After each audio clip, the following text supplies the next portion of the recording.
Ulitin ko lang po, paalala sa mga volunteers ng inyong lingkod, Pastor Hadasa Tapiru, lagi pong manalangin. Huwag po makipagdebate at tayo po ay laging kailangan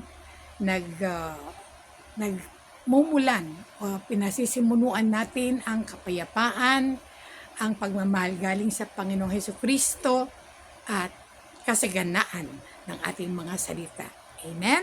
And all the rest will follow if we always seek God's kingdom and His righteousness.